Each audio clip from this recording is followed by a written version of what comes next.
Hello students, last class में हम लोगों ने एक्सरसाइज 6.2 की थी। अब एक्सरसाइज 6.3 करते हैं। ठीक है, एक्सरसाइज 6.3 में क्वेश्चन नंबर 6 5 तक हो गए थे। क्वेश्चन नंबर 6 पे एक फिगर बना हुआ है इस तरह से।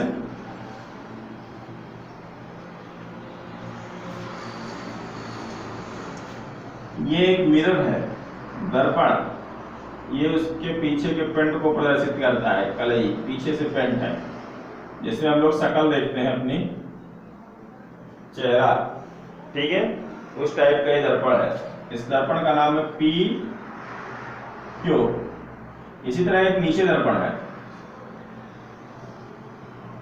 ये ठीक है, इसमें भी पेंट किया हुआ है। और इस दर्पण का नाम है आर एस। ये दोनों समांतर दर्पण है। ठीक है ना, पी क्यू और आर एस दो दर्पण है जो एक दूसरे के समांतर हैं। ये पी क्यू और आर एस दो दर्पण है जिसमें आदमी देखता है चेहरा। ठीक है, जिसमें कोई प्रकाश की किरण पड़ती है तो परावर्तित हो जाती है। ठीक है, इस टाइप की ये दो दर्पण है और दोनों एक दूसरे के समांतर रखे हुए हैं। एक आपतन किरण ए बी, ठीक है, एक आपतन किरण ए बी दर्पण पी क्यू से बी पर टकराती है। ठीक है, एक इंसिडेंट किरण है।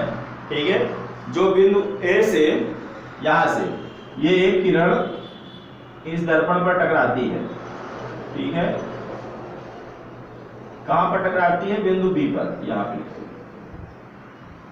ये बिंदु बी पर टकराती है। ठीक है, एक इंसिडेंट रेस इस दर्पण पी क्यू पर बिंदु बी पर यहां पर टकराई। टकराने के बाद चूंकि दर्पण है तो किरण ये क्या हो जाएगी?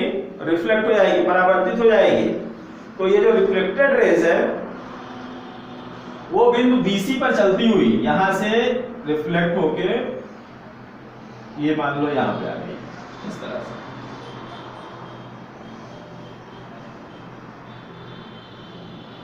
ये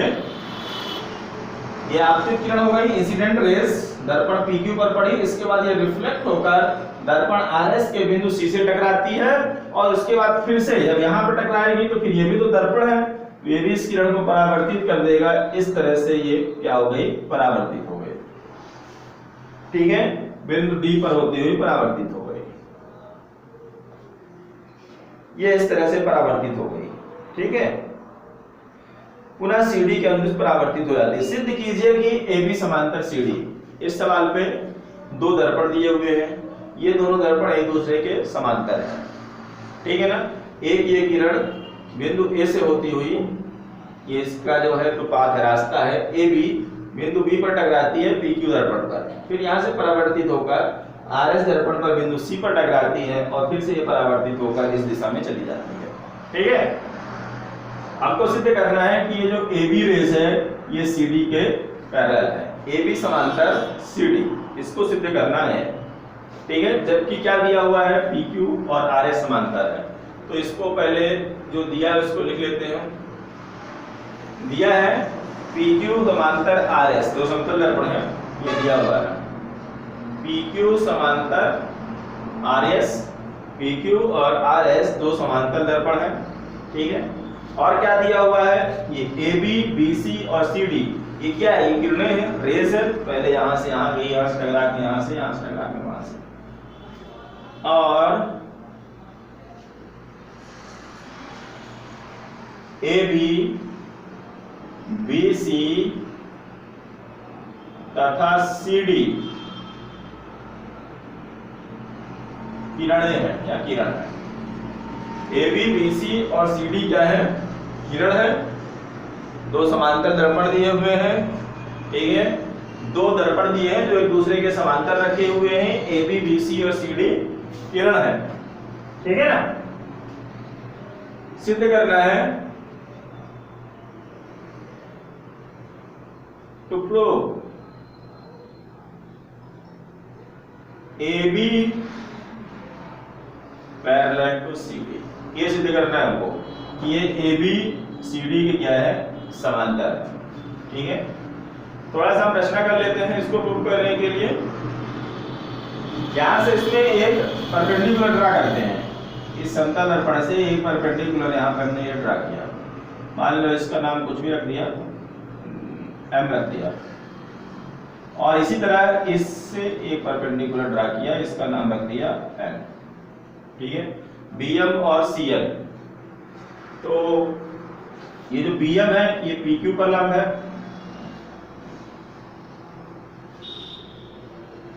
BM लंब, ये लंब का साइन है, परपेंडिकुलर का चिन्ह है। PQ पर BM लंब और CN लंब RS नीचा। ठीक है, PQ पर एक परपेंडिकुलर इस तरह से BM ड्रा किया और RS पर परपेंडिकुलर CN ड्रा किया गया है। ठीक है, इसको हमने बना लिया।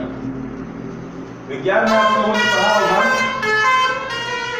ये आपतित किरण जो अभिलंब के साथ में है, ये मान लो कोण 1 बना रही है। अभिलंब के साथ, ये अभिलंब या लंब एक ही चीज है, कोण 1 बनाइए। और ये कहलाती है परावर्तित किरण। ये मान लो इसके साथ बना रही है कोण 2। तो जितना कोण ये होता है उतना ही कोण ये होता है। ठीक है, ये परावर्तन का नियम है। ठीक है ना, परावर्तन का नियम आप लोगों ने कक्षा 8 में पढ़ा होगा, साइंस में पढ़ा होगा, 9 में भी पढ़ोगे, कक्षा 8 में भी रहा होगा। ठीक है, इसी तरह से ये इसके लिए आपतन की कोण 3 और ये हो गया परावर्तन कोण। यहाँ से परावर्तित हो गई 4। आपतन, आपतित किरण और अभिलंब के बीच में बना कोण, ये परावर्तन। साइंस में आप लोगों ने पढ़ा होगा ये सब। ठीक है, तो कोण 1 और कोण 2 बराबर होगा। ये आपतित किरण, ये परावर्तित किरण, ये अभिलंब के साथ कोण बराबर बनाती है। इसी तरह से ये भी बराबर बनाती है।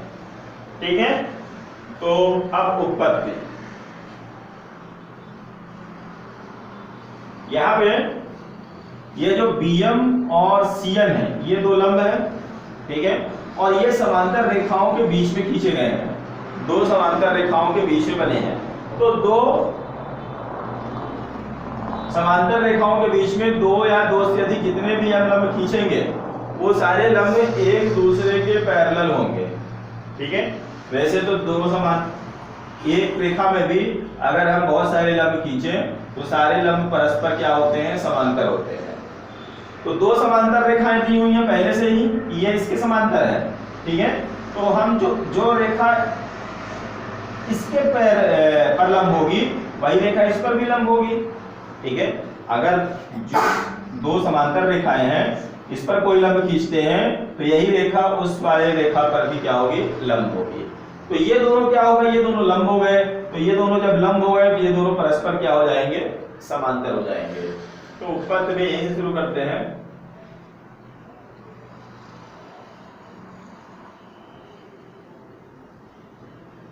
ऐसे लिखते हैं, क्योंकि PQ RS के समांतर दिया हुआ है।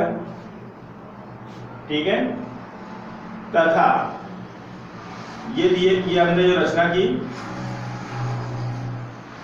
BM लंब PQ और CN लंब RS, अतः BM समांतर RS। मतलब ये जो अभिलंब है ये BM और RS नहीं, BM समांतर CN।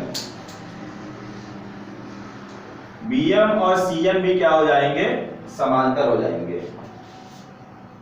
ठीक है,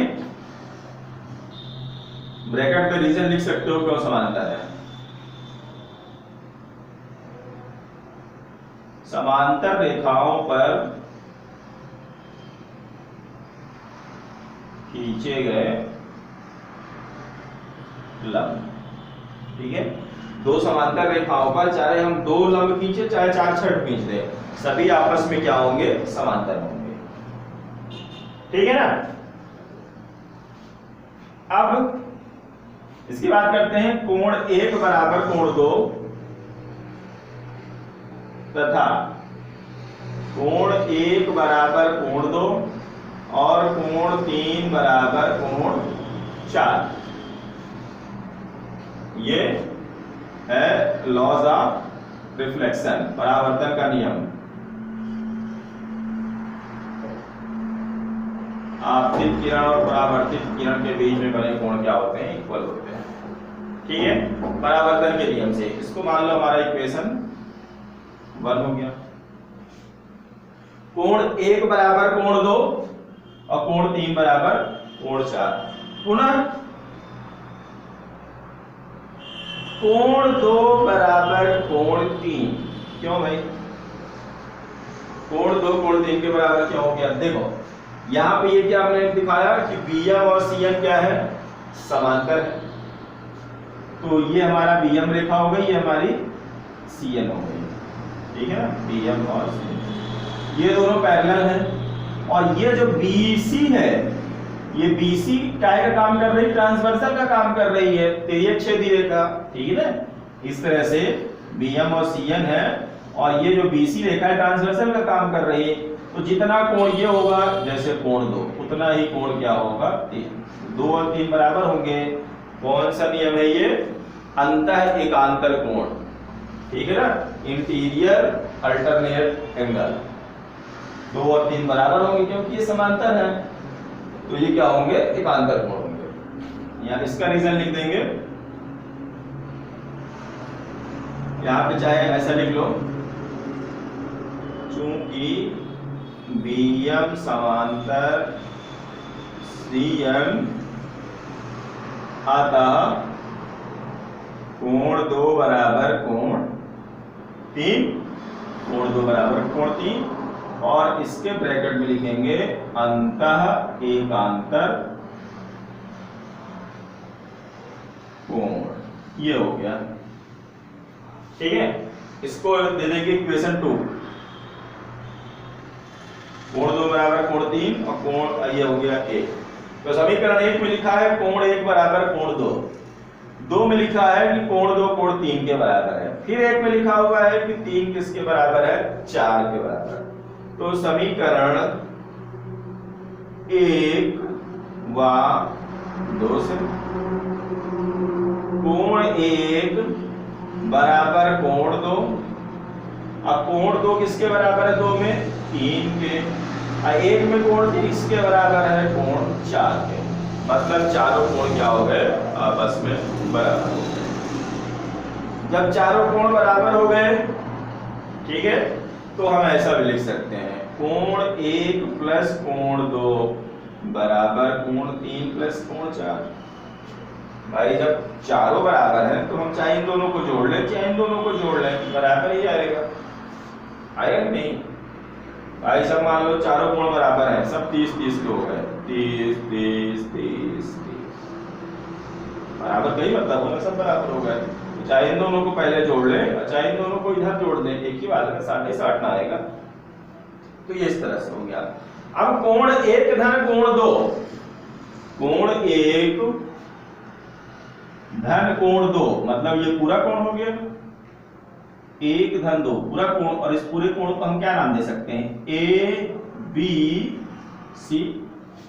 इसका मतलब हो गया कोण ए बी सी, ये बराबर हो जाएगा कोण 3 धन कोण 4। इसका नाम क्या दे सकते हैं? बी। कोण 3 धन कोण 4 का मतलब ये पूरा कोण, 3 धन 4 मतलब पूरा। तो ये हो जाएगा बी सी डी, कोण बी सी डी।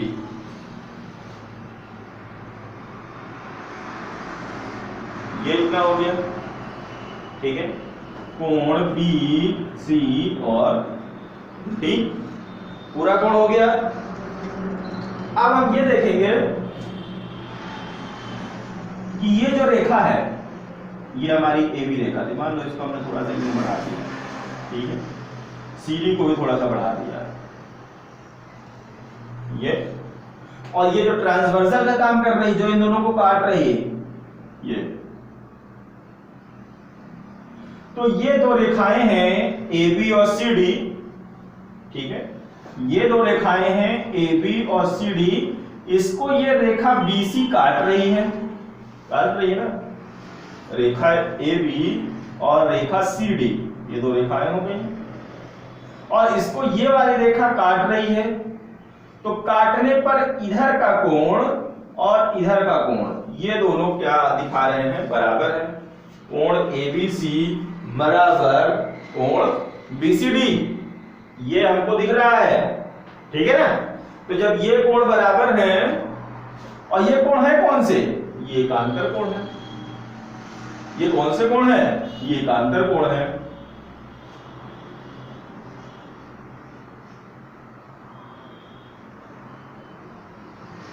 जो कि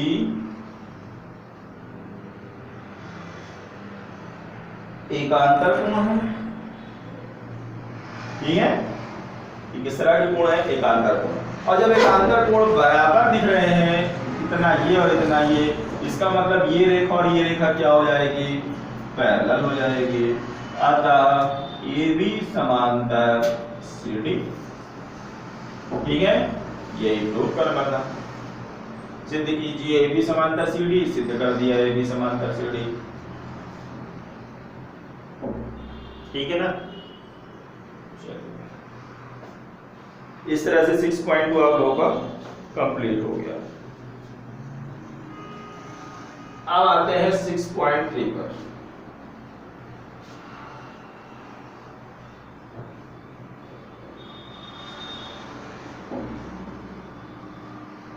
कोई भी त्रिभुज है, इसके कोणों के बारे में थोड़ा सा जान लेते हैं।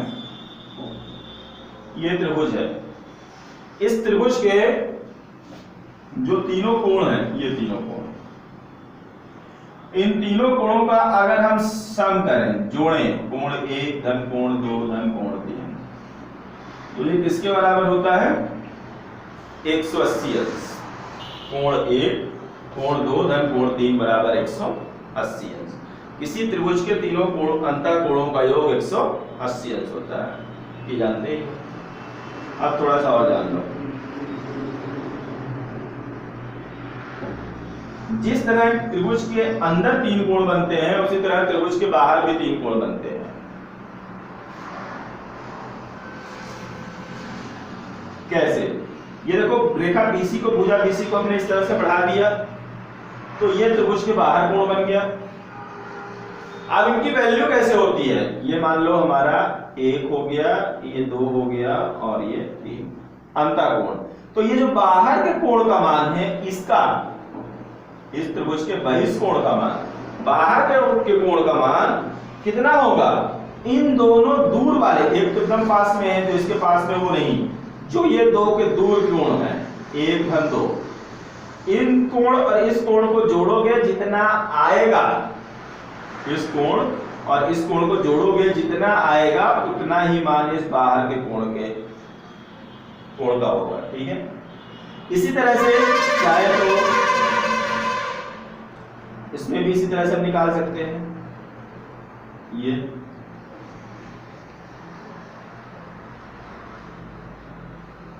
ये बाहर बन गया ना त्रिभुज के बाहर कोण, इस कोण का मान कितना होगा, इससे दूर, इस कोण से दूर जो अंतः दो शीर्ष हैं, दो कोण हैं, कौन से हैं, 2 और 3, इस कोण के बराबर होगा। इसी तरह से एक तीसरा कोण बन रहा है, ये बाहर, अगर हम इस भुजा को बढ़ाएं तो इस कोण का मान कितना होगा, इससे दूर जो दो कोण है, 1 धन 3, ठीक है। तो याद रखना है, किसी त्रिभुज के बहिष्कोण का मान, बाहर के कोण का मान, उससे दूर दो अंतः कोणों के योग के बराबर होता है। बहिष्कोण का मान उससे दूर दो अंतः कोणों के योग के बराबर होता है, और बहिष्कोण का योग 360 अंश होता है, ठीक है ना, जैसे अंतः कोण का 180 अंश होता है। अब एक्सरसाइज से सवाल देखते हैं थोड़ी। एक्सरसाइज 6.3, प्रश्नावली 6.3, ये हो गया।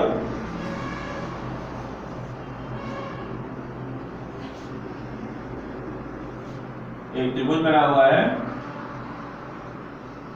पी क्यू और आर, ठीक है, पी क्यू आर। इस भुजा को थोड़ा बढ़ा दिया गया है और यहाँ पे दिया हुआ है कोण 135 अंश का। फिर इस भुजा को इधर बढ़ा दिया गया है और यहाँ पे कोण दिया हुआ है 110 अंश का, ठीक है।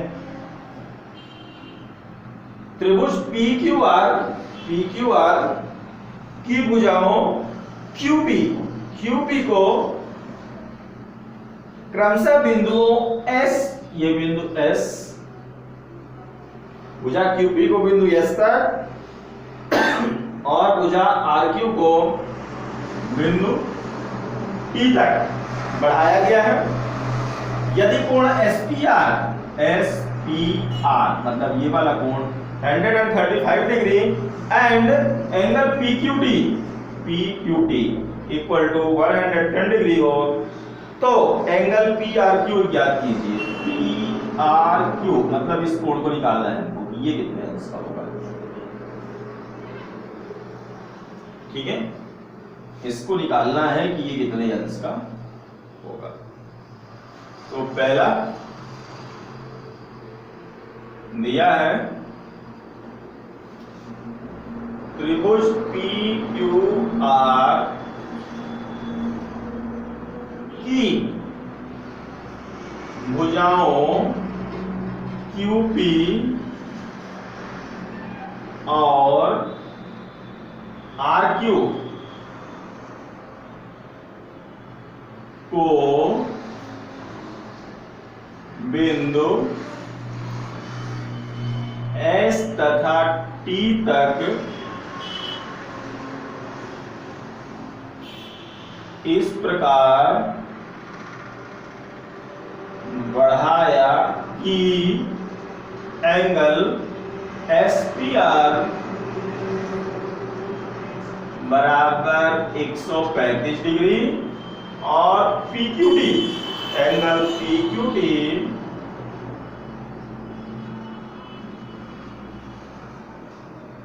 बराबर 110 अंश।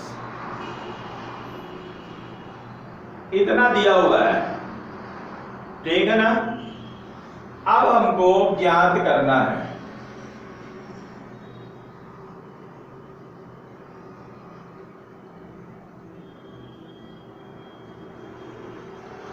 क्या ज्ञात करना है, PRQ, कोण PRQ की वैल्यू, ठीक है, कोण PRQ का मान ज्ञात करना है, सिद्ध नहीं करना है, मान ज्ञात करना है, ठीक है ना। कैलकुलेशन देखते हैं। देखिए ये बिंदु Q है, ये तो कोई एक रेखा हुई RT एक रेखा है ना,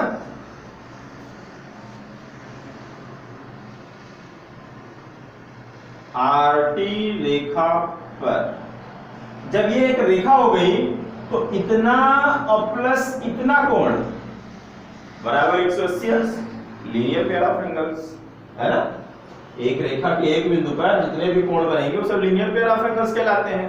RT रेखा होगा, इसके बिंदु Q पर जितने भी कोण बनेंगे वो लीनियर पेयर ऑफ एंगल्स कहलाएंगे, ठीक है। RT रेखा के बिंदु Q पर बने,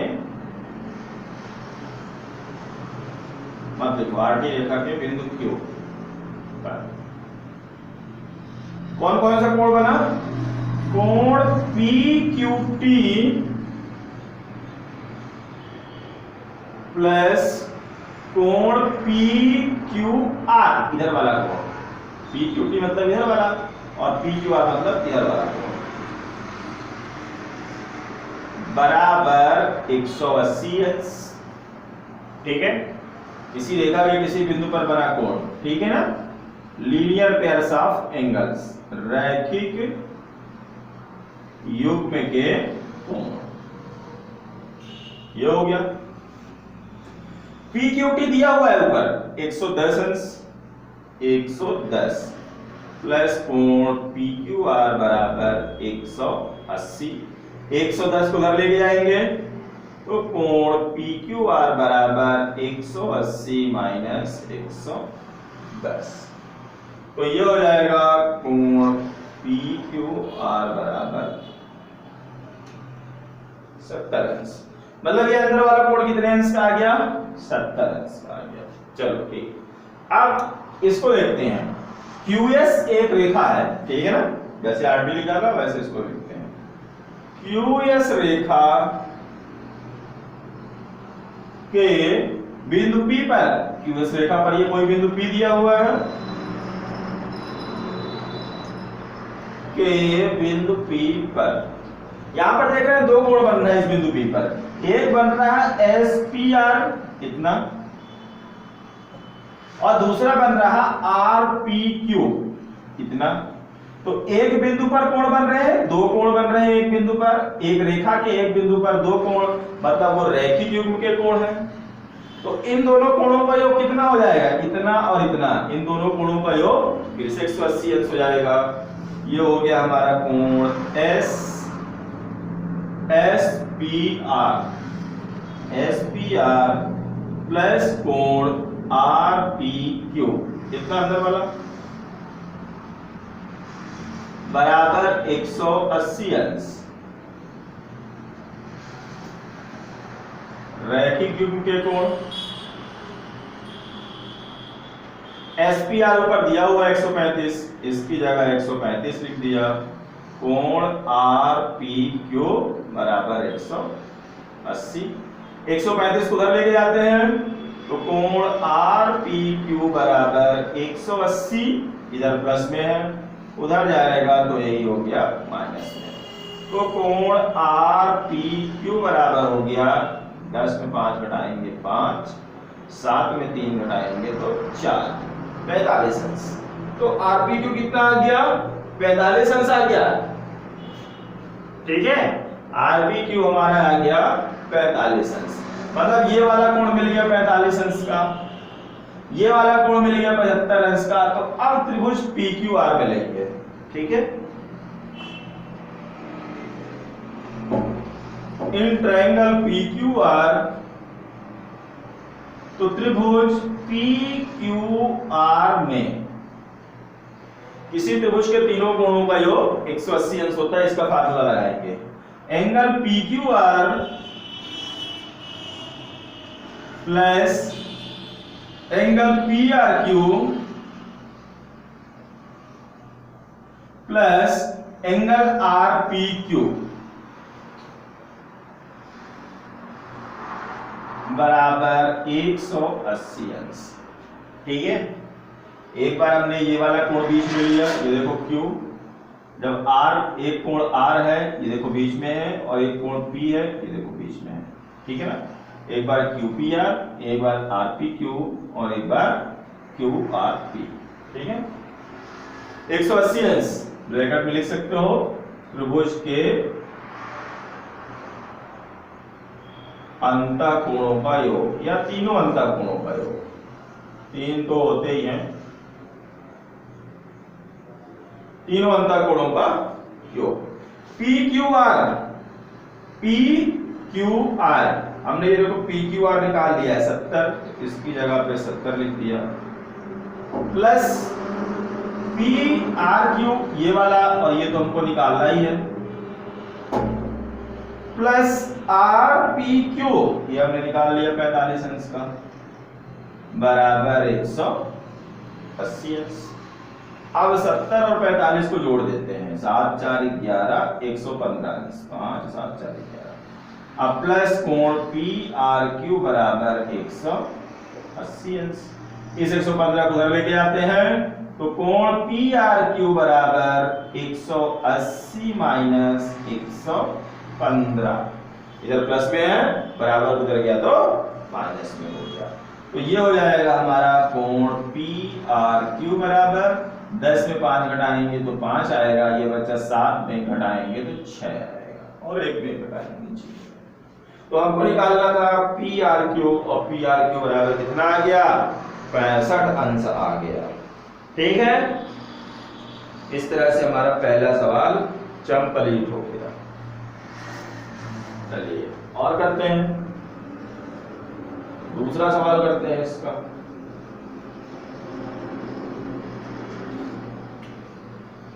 दूसरे नंबर पे एक चित्र बना हुआ है कुछ इस तरह का।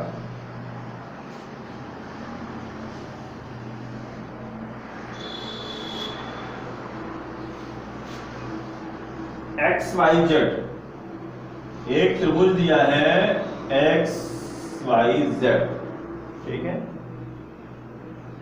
ये वाला कोण दिया हुआ है 62 डिग्री,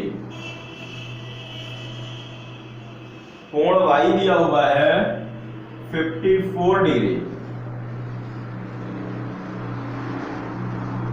फिर ये इस तरह से बना हुआ है, ठीक है, बना देते हैं, फिर बताते हैं क्या है।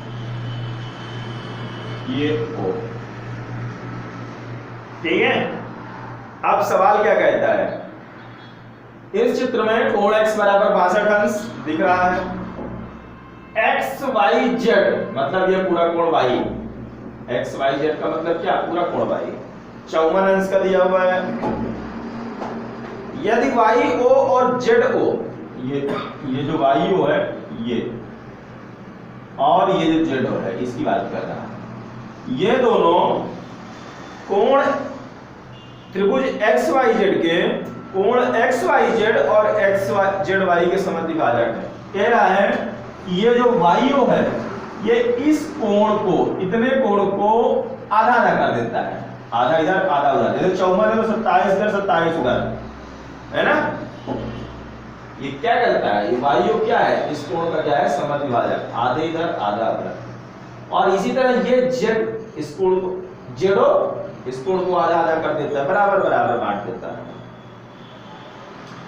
तो निकालना क्या है, कोण O Z Y, O Z Y, O Z Y मतलब पूरा, भाई पूरा नहीं है,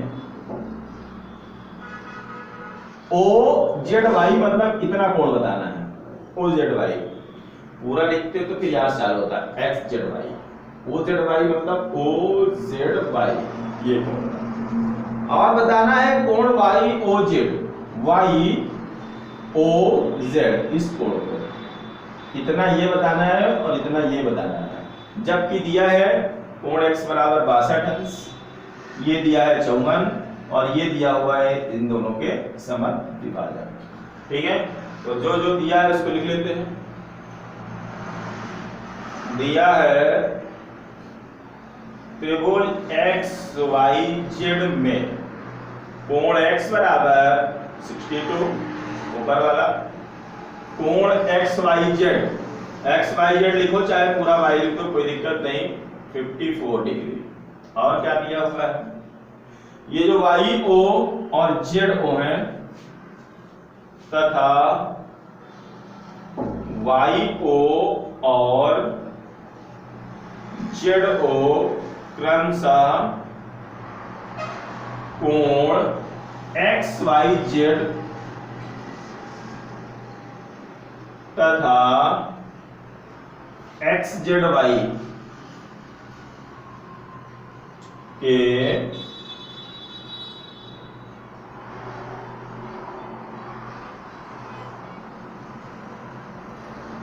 समद्विभाजक है, ये दिया हुआ है, ठीक है। ज्ञात करना है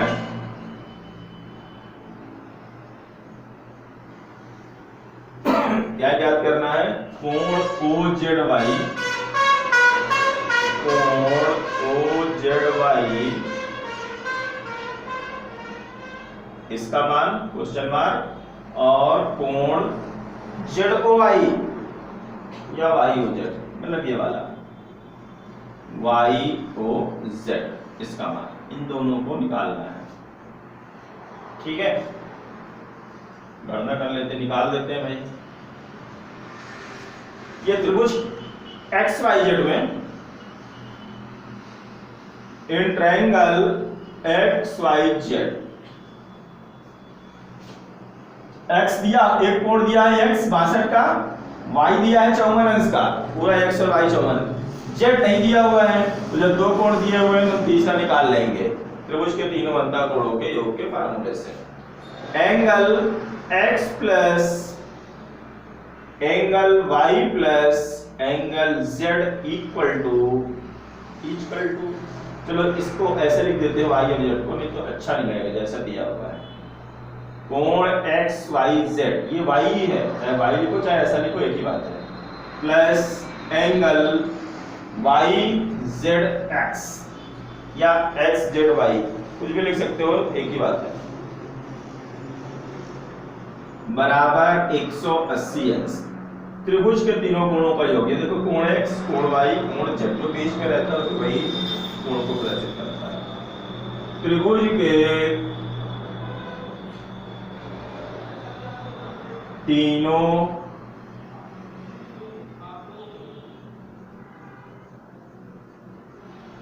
अंतः कोणों का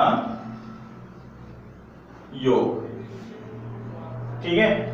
कोण x 62 अंश, x y z 54 अंश, x z y निकालना ही है, बराबर 180 अंश। इन दोनों को जोड़ देंगे, 4 और 2 6 और 6 और 5 11, 116 अंश, प्लस कोण x z y बराबर 180। ये 116 को उधर लेके जाएंगे तो कोण x z y बराबर 180 माइनस 116, तो ये हो जाएगा कोण x z y बराबर 10 में 6 घटाएंगे 4 और 7 में घटाएंगे 6, 64।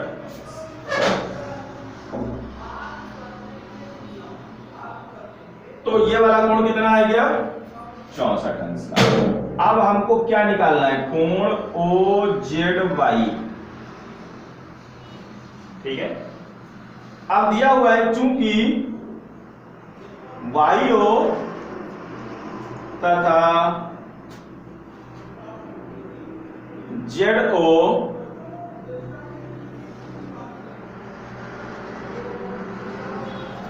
क्रमशः कोण XYZ तथा कोण XZY के